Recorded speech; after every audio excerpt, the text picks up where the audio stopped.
Yo les tavangs, comment ça va aujourd'hui? Je suis très content de vous retrouver pour cette nouvelle vidéo. Si vous êtes sur cette vidéo, ce n'est pas par hasard puisque les mots comme biocarburant, éthanol, E85 peuvent vous sembler familiers. De nos jours, nous entendons de plus en plus ces termes-là. En effet, aujourd'hui, même des constructeurs commence à fournir des véhicules qui peuvent fonctionner avec ce type de carburant ou avec du mélange essence bioéthanol. Mais avant de commencer, nous allons donc détailler qu'est-ce que c'est que le bioéthanol qui est le biocarburant d'aujourd'hui. Dans cette vidéo, je vais donc essayer de vous expliquer qu'est-ce que c'est que ce biocarburant, quelles sont ses caractéristiques, quels sont ses avantages, de manière simple. Je ne vais donc pas partir sur des explications super détaillées et super scientifiques, puisque d'autres personnes sur YouTube ou tout simplement sur des articles le font beaucoup mieux que moi.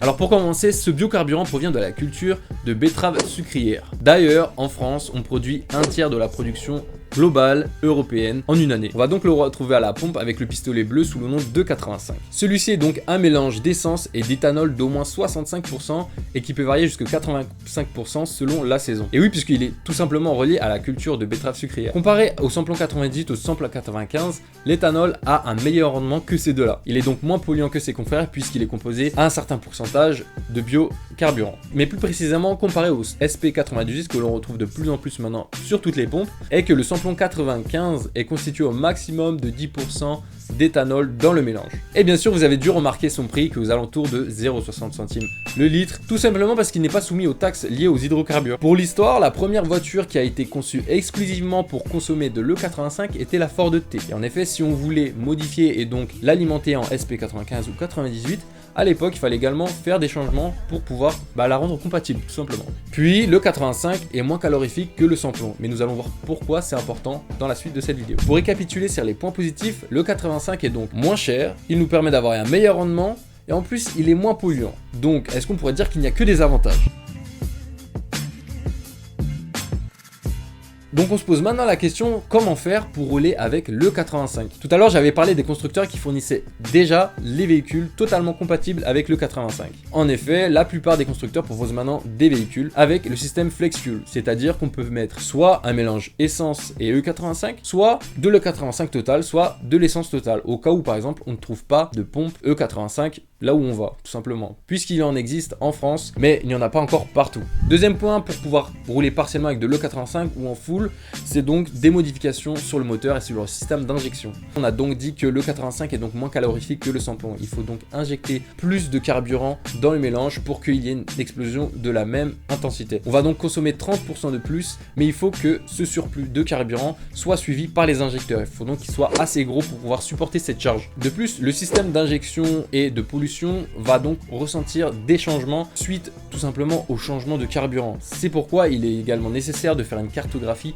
pour pouvoir accéder aux meilleurs paramètres pour pouvoir rouler avec le 85 ou faire un setup flex fuel tout simplement. Cette solution comporte des changements mécaniques sur la voiture mais également des changements tout simplement de gestion moteur. Il faut donc compter environ 300 € pour une cartographie et ensuite pour les injecteurs. Cela dépendra du nouveau type d'injecteur que nous allons installer sur le véhicule. Troisième point, il existe également les boîtiers tout simplement à brancher et qui permettent en plug and play de mettre du éthanol dans son réservoir. Ces boîtiers sont affichés dans des prix qui varient entre 500 et 1000 €. Juste avant, on a donc parlé de plus gros injecteurs et de cartographie, puisqu'une cartographie est personnalisée selon une voiture. C'est pourquoi moi je pense que j'écarterai plutôt la solution du boîtier. Enfin, une dernière solution existe, mais celle-là, je dirais pas risquée, mais tout simplement c'est au cas par cas. D'après quelques recherches que j'ai effectuées sur internet, cette technique est plus ou moins utilisée par pas mal nombre de gens. Il suffit en fait d'incorporer petit à petit de l'éthanol dans son mélange avec de l'essence, tout simplement en commençant par 20%, puis 30%, 40%,